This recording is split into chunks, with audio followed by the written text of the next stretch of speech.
आदाब, मैं हूं शकील अहमद और आप देख रहे हैं न्यूज मैक्स। न्यूज मैक्स से खास प्रोग्राम खबर से आगे में आपका खैर मकदम है।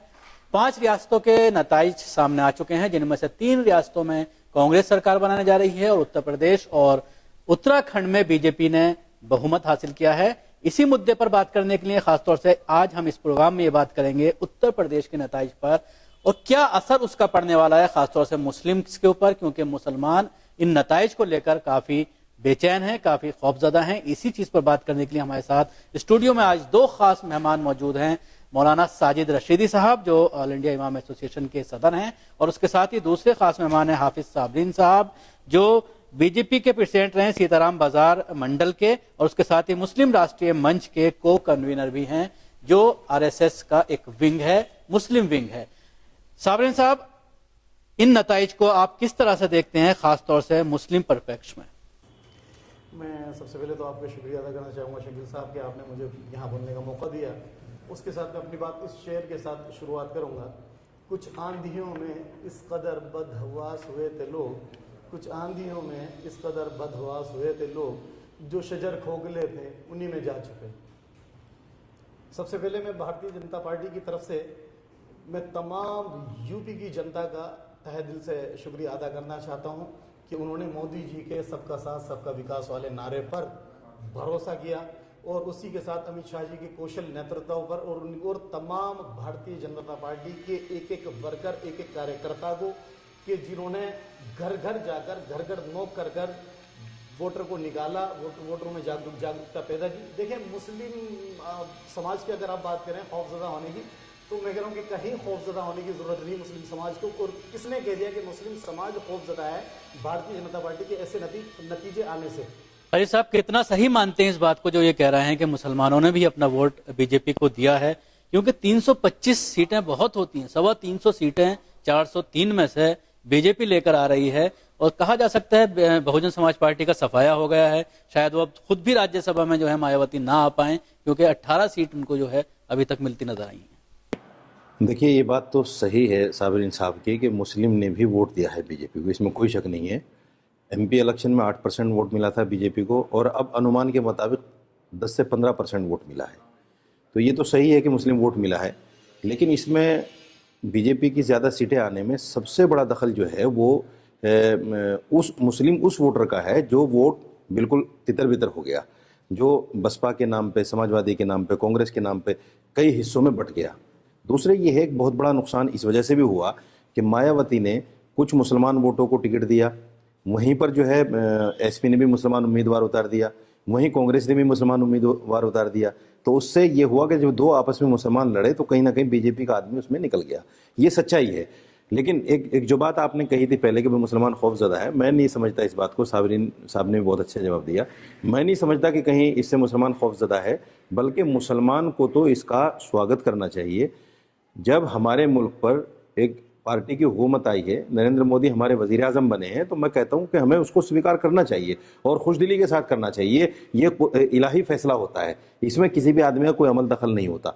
कुदरत ने जो किया है बहुत अच्छा किया है, हो सकता है इसमें भी कुछ अच्छाई हो। तो यूपी में अगर बीजेपी आ गई है तो ऐसा तो है नहीं कि यूपी में पहली बार बीजेपी आई, कल्याण सिंह के हुक्म। हाँ, कुछ वाकयात ऐसे हुए हैं जिनकी वजह से मुसलमान कहीं ना कहीं अपने आप को खौफजदा महसूस करता है, लेकिन मैं समझता हूं कि आने वाले वक्त में शायद ऐसा ना हो और इनसे उम्मीद भी ऐसी की जाए कि ऐसा ना हो। लेकिन फिर भी अगर कुछ भी ऐसा हुआ जैसे इन लोगों ने इलेक्शन के अंदर भी इन तमाम बातों को मुद्दा बनाया, तो मुसलमान इतना मुर्दा जहनीत का अभी नहीं है। मुसलमान अपनी तालीम के बारे में, कुरान के बारे में, हदीस के बारे में, रसूल के बारे में, तलाक के बारे में बहुत जागरूक है। अगर ऐसा कुछ हुआ तो सारा मुसलमान सड़कों पर फिर आएगा। पहले भी ऐसा होता रहा है, जब भी कोई ऐसा कोई कानून, मुस्लिम विरोधी कानून जब भी किसी सरकार ने पास करने की कोशिश की है, तो आपको याद होगा कि यूपी में बच्चा बच्चा सड़क पे निकल गया था और बहुत सारे कानून ऐसे हैं कि वापस लेने पड़े सरकारों को। तो मुसलमान ऐसा नहीं है कि कमजोरी के साथ उसको सुनता रहेगा, लेकिन मैं उम्मीद ये करता हूँ कि ऐसा ना हो और ये लोग ऐसा ना करें। साबरीन साहब, इलेक्शन से पहले जिस तरह से बीजेपी लीडरान के जरिए, खासतौर से अमित शाह ने जो एक इलेक्शन मैनिफेस्टो जब जारी किया था, तो उस वक्त भी कई मामले ऐसे सामने आए थे, जैसे कि तलाक की बात आई थी, उसके अलावा सेना बनाने की बात आई थी, बूचड़ खाने को बंद करने की बात आई थी। उसके बाद प्राइम मिनिस्टर के जरिए अपनी तकरीरों में जब वो इलेक्शन कैंपेन कर रहे थे, इस तरह की चीजें आई जो मुसलमानों के खिलाफ थी। तो क्या अब जिस तरह से पार्टी सरकार बना रही है, उत्तर प्रदेश में बीजेपी की सरकार बन गई है, तो अब क्या इन सब मुद्दों पर बीजेपी काम करेगी? सबसे पहले अगर बूचड़खानों की हम बात करें तो बूचड़खाने, मैं खुद इसका पूरी तरह से समर्थन करता हूं कि बूचड़खाने बंद होने चाहिए। लेकिन कौन से वाले बूचड़खाने बंद होने चाहिए? जहां पर गाय को काटा जाता है कहीं भी, क्योंकि हमारे मुल्क में, हमारे इस देश में गाय पूजनीय है। एक समुदाय को और एक बहुत बड़ा तबका, इस हिंदुस्तान का बहुत बड़ा तबका उसको पूजता है। तो मुस्लिम्स होने के नाते मैं इसका पूरी तरह से बिल्कुल खुलकर समर्थन करूंगा कि बूचड़खाने, वो कत्लखाने बंद होने। लेकिन उत्तर प्रदेश में कोई भी ऐसा बूचड़खाना नहीं चल रहा है जहां पर गाय कटती हो, तो उनका जिक्र, उनका घबराने की जरूरत नहीं है ना जी। कहीं किसी को नहीं, उन्होंने ये कहा था जहां पर भैंसें कटती हैं उन बूचड़खानों को बंद किया जाएगा। बूचड़खानों की बात कर रहे हैं तो मैं फिर आपसे फिर कह रहा हूं और अपनी उसी बात पर अटल हूं कि जहां पर गाय काटी जाती है, बैल काटे जाते हैं, जिससे आस्था जुड़ी हुई है, किसी धर्म की अगर आस्था जुड़ी हुई है, तो ऐसे बूचड़खाने 100% बंद होंगे। अगर नहीं होते तो नहीं होंगे। अगर नहीं, वो कत्ल गाय नहीं है तो नहीं बंद करी जाएंगी। और रहा सवाल दूसरा कि अभी आपने बात कही कि राम मंदिर का और या इस किस्म के जो मुद्दे आपने कहे, देखिए मुसलमान पूरी तरह से जागरूक हो चुका है। 70 साल तक इन लोगों ने भारतीय जनता पार्टी का या कभी संघ का हुआ दिखाया, कभी किसी का हुआ दिखाया, लेकिन क्योंकि आज मुसलमान सिर्फ और सिर्फ उसका साथ देने के लिए तैयार है जो सबका साथ और सबका विकास वाली बात करता है। 2014 में प्राइम मिनिस्टर बनने से पहले मोदी जी ने जो कहा था कि मैं अपने मुसलमान भाई के हाथ में, एक हाथ में कुरान और दूसरे हाथ में कंप्यूटर देखना चाहता हूं, तो उसी नारे पर भरोसा करते हुए यूपी का मुसलमान भारतीय जनता पार्टी के साथ आया। और जैसे मौलाना ने बताया कि 10 से 15%, मैं कह रहा हूं बल्कि 17% से ज्यादा मुस्लिम्स ने भारतीय जनता पार्टी को इस नारे के साथ, सबका साथ सबके विकास वाले नारे पर अमल करते हुए वोट दिया। साजिद रशीद साहब, जिस तरह से यूपी में अभी मायावती ने कहा है कि मशीनों के साथ छेड़छाड़ की गई है, क्योंकि इतना बड़ा मैंडेट कोई भी उम्मीद नहीं कर रहा था। जो एग्जिट पोल आए थे उसमें भी ज्यादातर ये बता रहे थे कि 185 सीट आएंगी। सिर्फ एक आज तक का एग्जिट पोल ऐसा था जो 265 दिखा रहा था। एक चीज देखिए, एक तो मैं पहले आपको ये जवाब दे दूं, जो बात आई थी पहले कि भाई क्या बीजेपी उस एजेंडे पर अमल करेगी। मैं ये कहना चाहता हूँ, साबरीन साहब बैठे हैं, बीजेपी से ताल्लुक़ रखते हैं, बूचड़खाने नहीं। जब हम गाय में आस्था रखते हैं, गाय को पूजनीय मानते हैं, गाय को माँ मानते हैं, तो फिर क्या वजह है कि बीजेपी के बड़े बड़े लीडरान बड़ी बड़ी कंपनियों के, एक्सपोर्ट कंपनियों के मालिक हैं, क्या उनको अपनी माँ को काट कर बेचते हुए, एक्सपोर्ट करते हुए इतनी भी दया नहीं आती कि हम अपनी माँ को काट रहे हैं, अपनी माँ को बेच रहे हैं? तो उनको चाहिए सबसे पहले वो एक्सपोर्ट खाने बंद करें, वो जगहें बंद करें जहाँ करोड़ों करोड़ों कुंटल जो है गोश्त जो है गाय का बाहर जाता है, वो बंद करें। दूसरी बात ये, मैं ये कहना चाहता हूँ, क्या अमित शाह जी जैसे उन्होंने पहला नारा और पहली तकरीर में अपनी ये कहा था कि हम एंटी रोमियो स्क्वाड बनाएंगे, क्या वो उसको बनाएंगे? ये सारे चुनावी मुद्दे हैं और इतनी घटिया जबान का इस्तेमाल नहीं करना चाहिए। बड़ी पार्टी है, बड़े लोग हैं, इन लोगों को ये घटिया जबान नहीं इस्तेमाल करनी चाहिए। तो दूसरी बात ये, जो आपने ईवीएम मशीन की बात कही है, देखिए मायावती ने किस परिप्रेक्ष्य में कहा है मैं तो उसको नहीं समझ पा रहा हूँ, लेकिन ये सच्चाई है, जहाँ मुस्लिम अक्सरियती इलाके हैं वहाँ क्यों ऐसा हुआ कि भाई एकदम जो है बीजेपी का आदमी निकल गया। एक वजह तो खैर समझ में आती है, जैसे मैंने बताया कि जहां दो मुस्लिम इकट्ठे हो गए वहां मुसलमान का वोट बढ़ गया और बीजेपी निकल गई। लेकिन मैं एक आध सीट का जिक्र करता हूं, जैसे गंगो हमारी सीट है, वहां सिर्फ एक मुसलमान खड़ा हुआ था।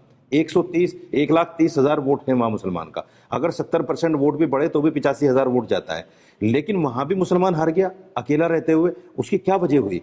तो ये जो है, जो मायावती जी ने क्लेम किया है, कहीं ना कहीं शक तो जाता है, लेकिन ये तो अब ऐसा है कि सांप निकल गया, रस्सी पीटने से कोई फायदा नहीं। ये बात तो लोकसभा में भी कही गई थी, जब लोकसभा में मोदी को बहुत ज्यादा सीटें मिली थी, तो ये बात जब भी उठी थी, बहुत सारी वीडियो आई थी कि किस तरह से उसके साथ छेड़छाड़ की जा सकती है, किस तरह से उसमें सेटिंग की जा सकती है। और ये बात भी उठाई गई थी कई पार्टियों के द्वारा कि अब जो है पेपर पर ही जो है वोट होना चाहिए, जिस तरह से पहले होता था, बैलेट का इस्तेमाल होता था, उसको दोबारा से राइज करना चाहिए। 2014 के अंदर में इसकी मैं आपसे बात करूंगा। 2014 के अंदर जब नरेंद्र मोदी जी को पूरी तरह से मैंडेट मिला, उस वक्त सत्ता के अंदर यूपीए सरकार बैठी हुई थी, तो मोदी जी तो उस समय ईवीएम के अंदर कोई गड़बड़ नहीं कर सकते थे। यानी अगर बिहार हम हारते हैं तो उस वक्त कोई इस किस्म की आवाज नहीं निकलती, और अगर हम यूपी जीत जाते हैं, यूपी में अभी सरकार किसकी थी?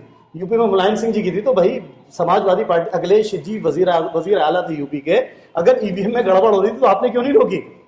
अगर बिहार हार जाते हैं तो उस वक्त कोई इल्जाम नहीं लगता हम पर है। यूपी लोकसभा जीतने के बाद कि जी ईवीएम में गड़बड़ थी, आज यूपी अगर हम जीत जाते हैं तो ईवीएम में गड़बड़ थी, तो भाई पंजाब की आप बात क्यों नहीं करें कि ईवीएम में गड़बड़ थी, गोवा में आप क्यों नहीं बात करें कि ईवीएम में गड़बड़ थी। और उसके अलावा तो 5 राज्यों में चुनाव हुआ है, उत्तराखंड अगर हम जीत गए तो आप वहां की बात नहीं कर रहे। खिसियानी बिल्ली खंबा नोचे, क्योंकि कोई तर्क तो होना चाहिए ना जी। अब किस तरह से हम हमारे पास दलाइल क्या है वो कुछ नहीं, लेकिन सिर्फ और सिर्फ लोगों को बहकाना। भाई आपने सच्चाई ये है कि 20 साल के अंदर मुसलमानों के लिए कहीं कुछ नहीं किया। आज वो जनरेशन जो पैदा हुई थी उससे पहले गैर पढ़ी लिखी जनरेशन थी, ये 20 साल वाली जनरेशन आज वोट देने के लायक हो गई है।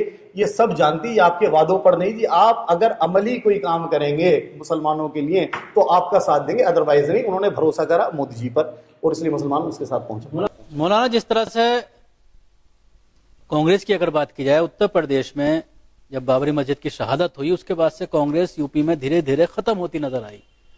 अगर पिछली सरकार की बात करें तो उसमें यूपीए की जो सरकार थी उसमें बहुत ज्यादा सीटें उत्तर प्रदेश में आई थी, वो भी आखिरी फेज में जाकर के कांग्रेस की आई थी। लेकिन अगर लोकसभा विधानसभा की बात करें तो उसमें कांग्रेस पिछली बार 28 पर थी, इस बार गठबंधन में भी 8 सीटों पर सिमट कर रह गई। उसके अलावा समाजवादी पार्टी जो 224 सीटें पिछली इलेक्शन में 2012 में लाई थी वो घट करके 58 पर सीमित हो गई। तो कहीं ना कहीं जो मुसलमानों का साथ था उसको वापस लाने में समाजवादी, चाहे उसके कुछ भी वजह रहे हैं, जैसे मुलायम सिंह का अलग होने के बाद मुलायम सिंह को मुल्ला मुलायम सिंह कहा जाता था और उसकी वजह मुसलमान उनके साथ रहते थे। इस बार किसी भी स्टेज पर समाजवादी के कोई भी बड़ा मुस्लिम लीडर नजर नहीं आया, कोई कंपेन करता हुआ नजर नहीं आया। तो मुसलमानों को अखिलेश नहीं जोड़ पाए, ना ही कांग्रेस जोड़ पाई। एक बात तो मैं कांग्रेस के लिए कहना चाहूँगा, हम जब पढ़ते थे छोटे छोटे थे तो एक मिसाल सुना करते थे कि एक आदमी को मजाक करने की आदत थी। वो रोज़ाना घर से बाहर निकलता और ये शोर मचाता था, भेड़िया आ गया, भेड़िया आ गया। लोग बाहर निकलते थे तो वो हंस के फिर अंदर चला जाता था और लोग बेवकूफ़ बन के वापस चले जाते थे। एक दिन सचमुच में भेड़िया आ गया और उसने फिर शोर मचाया जैसे रोज़ मचाता था, लेकिन लोगों ने ये कह के छोड़ दिया यार इसका तो रोज़ाना का काम है। तो कांग्रेस ने जो 70 सालों में एक शोर मचाया था, जनसंघ आ गई, जनसंघ आ गई, बीजेपी आ गई, जनसंघ आ गई, बीजेपी आ गई, उससे लोग इतने मुतासिर हुए, उन्होंने सोचा यार कांग्रेस का तो रोजाना का काम है, ये तो ऐसे चिल्लाती रहती है। अब जो है फिर दूसरी बात यह कि मुसलमान के साथ जो कांग्रेस का सोतेला बर्ताव रहा, 55,000 फसाद मामूली फसाद नहीं होते, 55,000 फसाद दिए हैं कांग्रेस ने। 1500 कमीशंस बने हैं, उन कमीशंस की रिपोर्ट पेंडिंग पड़ी हुई है, किसी कमीशन की रिपोर्ट पर कोई अमल नहीं हुआ। लास्ट में सच्चर कमेटी की रिपोर्ट आई, आपकी सरकार थी, आपने सच्चर कमेटी की रिपोर्ट पर अमल दरामद तक नहीं किया, मुसलमान के नाम पर एक काम नहीं किया। हत्ता के 500 करोड़ का जो बजट माइनॉरिटी फाइनेंस कॉर्पोरेशन के नाम पर आता था सालाना, वो सारा का सारा वापस जाता था और एक पैसा किसी मुसलमान को नहीं मिलता था। तो ये बुनियादी चीजें हैं जो कांग्रेस के लिए खतरनाक साबित हुई। मुसलमान समझ गया कि कांग्रेस हमें वोट बैंक के नाम पर इस्तेमाल कर रही है, इसलिए उसको अल्टरनेट कोई नजर नहीं आता था। दिल्ली में उसको अल्टरनेट नजर आया और आप पार्टी के साथ तमाम मुसलमान चला गया। यूपी के अंदर 2 बड़ी वजह हुई, समाजवादी को क्यों नहीं गया, बीएसपी को क्यों नहीं गया। इसमें क्या है, हजरत कारी तैयब साहब का मुझे एक शेर याद आता है कि तू इधर उधर की न बात कर, ये बता कि काफिला क्यों लूटा, मुझे रहजनों से गिला नहीं, तेरी रहबरी का सवाल है। हमारे कुछ रहबर जो नाम निहाद रहबर जिनको हम कह सकते हैं, उन्होंने इतना घिनौना काम किया है, मैं इसको घिनौना कहूँगा, एक पार्टी को सपोर्ट करके और एक पार्टी को ना सपोर्ट करके। ये मुसलमान के लिए घातक सिद्ध हुआ, ये कहीं ना कहीं मुसलमान के लिए घातक सिद्ध हुआ। मुसलमान ने, देखिए, अगर मुसलमान कहने से वोट नहीं देता तो अपील को कहीं ना कहीं जहन में तो रखता है। अगर ये हमारा वोट नहीं बढ़ता और आज हमारे तमाम मुस्लिम रहनुमा एक बात पर मुत्तफिक हो जाते कि भाई समाजवादी को वोट दे दो या कांग्रेस को वोट दे दो, या जो आदमी बीजेपी को हरा सकता हो, बीजेपी कैंडिडेट को हरा सकता हो, उसको वोट दे दो, वो किसी भी पार्टी से हो, तो मैं समझता हूं कि ये वोट तकसीम नहीं होता और इस वोट का कहीं ना कहीं कांग्रेस समाजवादी को फायदा हो जाता और बीजेपी इतनी फुल बहुमत से जिस तरह से आई है, ये कयास से और सोच से बाहर की चीज है, ऐसा नहीं हो सकता। लेकिन अब चूंकि हमारे अंदर के ही कुछ लोग ऐसे हैं और उन्होंने इस तरह के अमल किए हैं, तो कहीं ना कहीं मुसलमानों के साथ जो हुआ है मामला, तो मुसलमान उससे कहीं ना कहीं पछड़ गया और वोट उसका तकसीम हो गया, इसलिए ये सारा कुछ हो गया। अब इसमें भी हमें एक चीज़ सोचने की ज़रूरत है। मैं फिर आपके माध्यम से एक अपील करूंगा मुसलमानों से कि देखो, घबराने की ज़रूरत नहीं है, भयभीत होने की ज़रूरत नहीं। आमालुकुम उम्मालुकुम, जैसे हमारे अमाल ऐसे हमारे हाकिम। ये तो हमारे अमाल की सज़ा है, हमारे अमाल बद की सज़ा है, इसलिए हम अपने अमाल को देखें, अपने आप को सुधारने संवारने की कोशिश करें और ये देखें आगे हमें क्या करना है। बिल्कुल मुसलमानों को मुहासबे की जरूरत है। साबरीन साहब, अगर देखा जाए जिस तरह से सबका साथ सबका विकास की बात नरेंद्र मोदी करते हैं, लेकिन उसके बावजूद जो बीजेपी लीडरान के जरिए, चाहे वो केंद्र सरकार की हम बात करें, खासतौर से केंद्र सरकार की ही बात करेंगे, जिस तरह से बयानात आते रहते हैं और उस पर उनकी खामोशी रहती है, तो कहीं ना कहीं उनके जरिए उसको श्रेय दी जाती है। अब उत्तर प्रदेश में जिस तरह से इतना बड़ा मैंडेट मिला है हिंदुस्तान की सबसे बड़ी रियासत का, तो क्या मुसलमान उन पर भरोसा कर सकता है? देखिए, बिल्कुल उसी भरोसे का ही नतीजा है कि मुसलमानों ने वोट दिया और इतनी फुल फ्लेश मेजोरिटी के अंदर, यानी जो मुस्लिम बहुल क्षेत्र थे, जो मुस्लिम बहुल सीटें थी, वो भी भारतीय जनता पार्टी जीत कर गई है। और रहबर और रहसन वाली बात जो अभी मौलाना ने कही, तो अभी तक 20-22 साल से मुसलमान जिनको अपना रहबर समझ रहा था, चाहे वो बीएसपी हो चाहे वो एसपी हो, वही लोग रहसन ही कर रहे थे, रहसन वही बने हुए थे। तो वहां के मुसलमान ने, क्योंकि जागरूकता आ चुकी है, बिल्कुल पूरी तरह से खामोशी के साथ नहीं, बल्कि मैं कहूंगा कि डंके की चोट पर यूपी के मुसलमान ने भारतीय जनता पार्टी के पास खुलकर, बल्कि उसको पूरी तरह मैंडेट भी दिया और वोट भी दिया। ऐसा नहीं कि मुसलमान ने अपने आप को दिखाया कुछ है और करा कुछ है, बिल्कुल ऐसा नहीं हुआ। देखिए, एक चीज और है, भारतीय जनता पार्टी के साथ मुसलमान, आप जिस समय इलेक्शन कैंपेन चल रहा है, चाहे वो वाराणसी वाला मोदी जी का दौर हो, या आप मेरठ को देखें या इलाहाबाद को देखें, मुसलमान बराबर मोदी जी के साथ चला है और सबका नहीं, साथ, इसको तो शकील साहब, सबका इसको तो हम देखिए इलाही फैसला मानते हैं। बिल्कुल इसको हम इलाही फैसला मानते हैं। विकास के नाम पर तो किसी को वोट नहीं मिला, न विकास के नाम पर यूपी में चुनाव लड़ा गया। आप देख लीजिए पूरा चुनाव उठाकर, ना तो नरेंद्र मोदी ने कभी विकास का नाम लिया, ना अमित शाह ने कभी विकास का नाम लिया, ना उनके किसी नेता ने विकास का नाम लिया। हाँ, 2014 का चुनाव जरूर विकास के नाम पर लड़ा गया था, लेकिन यूपी का चुनाव कहीं से कहीं तक विकास के नाम पर नहीं हुआ। ये तो इलाही फैसला है। वो विकास के नाम पर वो नहीं, विकास के नाम पर कैसे?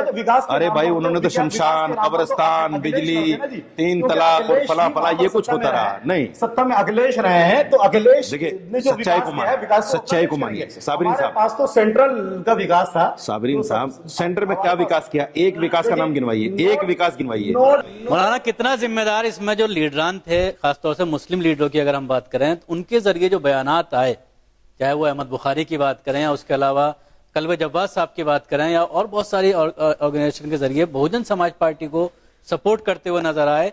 उससे पहले मुस्लिम ये मन बना रहा था कि समाजवादी पार्टी की तरफ सब एक साथ जाएंगे, लेकिन तो कहीं ना कहीं कहा जा सकता है मुंतशिर हो गया। और जिस तरह से अगर परसेंटेज हम देखते हैं, उत्तर प्रदेश में बीएसपी को जो वोट मिला है वो 22%, इस बार 21.9% जो है बीएसपी को वोट मिला है और बीजेपी को 36% वोट मिला है।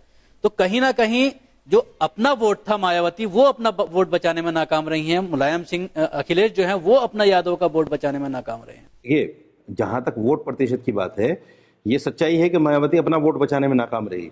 ये वोट चला गया बीजेपी को। अगर आप इसको दूसरे एंगल से देखें तो इनका वोट बीजेपी को चला गया और मुसलमान वोट इनको मिल गया।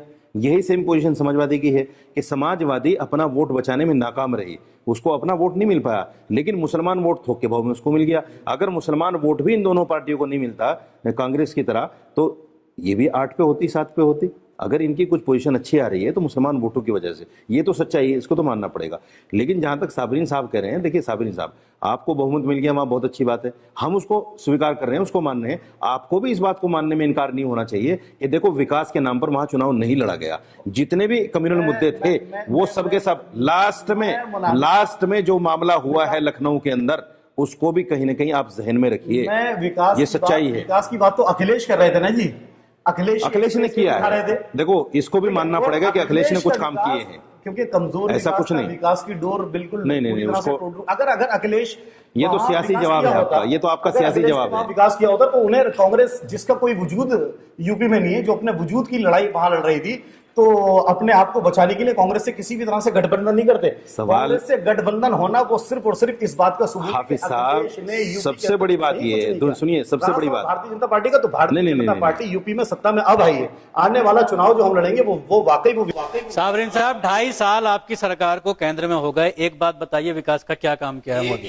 देखिए, मैं सबसे पहले आपको बताऊं, जिस तरह से डिमोनेटाइजेशन की अगर हम बात करते हैं कि नोटबंदी जिसको इन्होंने नारा दिया था कि ये विकास है। मैं बता रहा हूं जी, नोट बदली, जिसको मैं कहूंगा कि नोट बदली। लोग कह रहे थे कि जी अब इसको यूपी ये में तो फंसा विनाश है देंगे। सर, ये तो विनाश देखो, है। अगर कुछ लोगों को जिनके पास बेईमानी का पैसा था, नोट ना, ना, ना। उनको पसंद नहीं आया। विकास की बात की, नोटबंदी को छोड़ दीजिए, विकास का एक काम। उसी 2.5 साल को देखिए, उसी 2.5 साल को सामने रखते हुए यूपी की आवाम ने, जो मोदी जी ने जितने भी विकास कार्य किए हैं, जितने भी विकास कार्य, चाहे वो जनधन खाता हो, चाहे वो लाडली योजना हो, या और दूसरे जितने भी विकास कार्य हैं, उसी को सामने रखते हुए यूपी की जनता ने लोगों को मेंटेन करना मुश्किल हो रहा है, रखते हुए मोदी जी पर भरोसा करा और सबका साथ सबका विकास वाला नारायण है जी। मैं आपको सबसे पहले बता दूं जी कि Modi, I am for majority और माइनॉरिटी, ऑ for organised, I for India, ये सोच है आपकी, और डी फॉर डेवलपमेंट। नहीं, ये सोच है। माइनॉरिटी एंड मेजोरिटी ये तो आपकी सोच है ऑफ इंडिया। शकील साहब, और एक बहुत बड़ी बात मैं कहना चाह रहा हूँ। अभी मौलाना साबरीन भाई, एक मिनट बस, मौलाना ने कहा एक सेकंड कि मायावती का जो अपना वोट था वो भी बीजेपी के खाते में आ गया। नो डाउट इसी तरह से जो मुस्लिम वोट अभी आज 17% है, वो भी अगर ये बेवकूफ इसी तरह से बनाकर, चाहे वो मायावती हो, चाहे वो कांग्रेस हो या सपा हो, वो भी सारा का सारा वोट भाजपा के खाते में पहुंच जाए। समाजवादी के विकास पे मैं एक बात करना चाहता हूं, जैसे अभी आप साबरी ने कही है, समाजवादी ने विकास तो किया है, अखिलेश ने विकास, तो इसमें कोई शक नहीं है।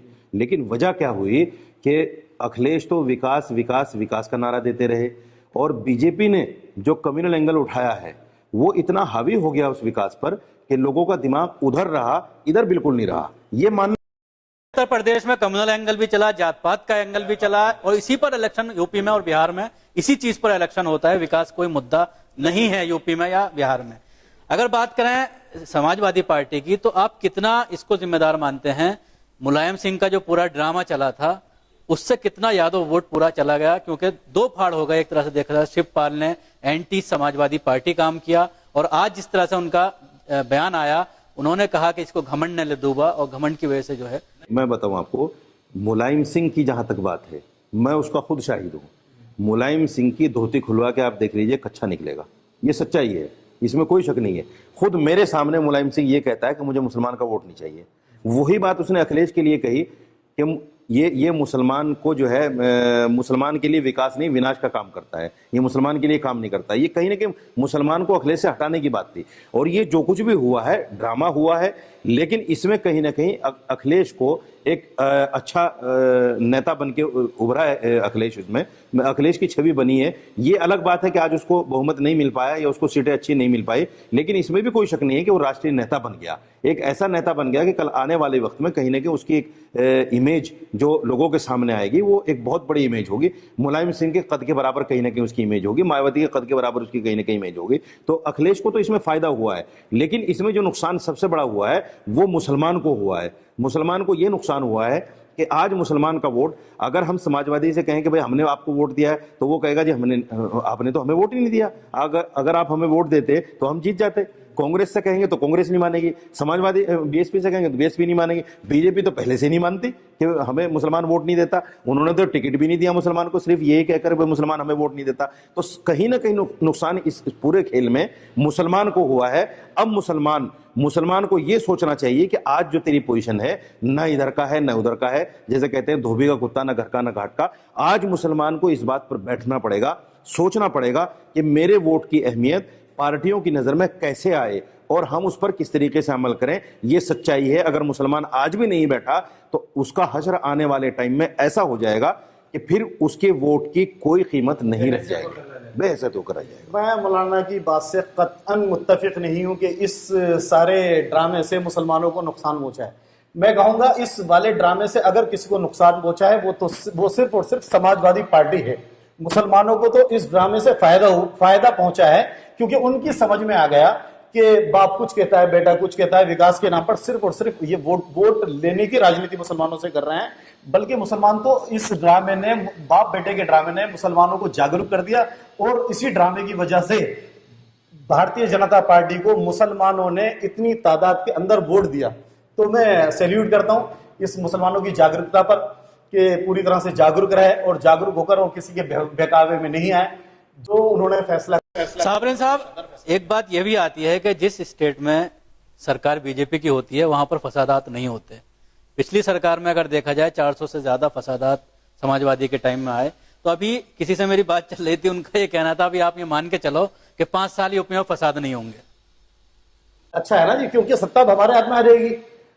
फसाद तो यही करवाते ना। इसका मतलब आप करवाते हैं? नहीं, सत्ता नहीं होती तो आप करवाते हैं? सत्ता हमारे नहीं, आपने कह दिया, आपने कह दिया कि सत्ता हमारे हाथ में आ गई। इसका दूसरा एंगल ये है कि हम फसाद इसलिए करवाते हैं कि सत्ता हमारे हाथ में नहीं है। हम उन पर पूरी तरह से नकेल कसेंगे। गुजरात को भूल जाएंगे आप? पूरी तरह से हम मुसलमान होकर आप गुजरात को भूल जाएंगे? देखिए, गुजरात का फसाद बिल्कुल, आप बताइए। आप अगर जोड़ दें तो 50,000 फसाद की अगर बात करें आप। नहीं, आप मुझे बताइए, गुजरात को भूल जाएंगे आप? 50,000 फसाद एज ए मुस्लिम आप बीजेपी के बीजेपी के स्पोक पर्सन है, उसके अलावा छोड़िए।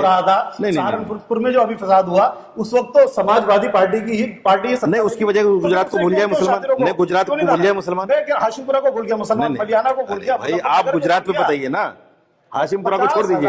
1947 से लेकर आज तक 50,000 की जो गुजरात से बड़ा फसाद नहीं था कोई भी हिंदुस्तान की तारीख में। साहब मैं कह रहा हूँ कि हाशिमपुरा गुजरात इतना बड़ा फसाद था, जहनी तौर पर नहीं, जहनी तौर पर मफलूज हो गया उससे मुसलमान। मुजफ्फरनगर फसाद के बाद जो वहां के बीजेपी लीडरान थे उनको सिक्योरिटी दी गई, उनको सम्मान दिया गया, आगरा में बुला करके बाकायदा, मथुरा में उनको ताजपोशी की गई।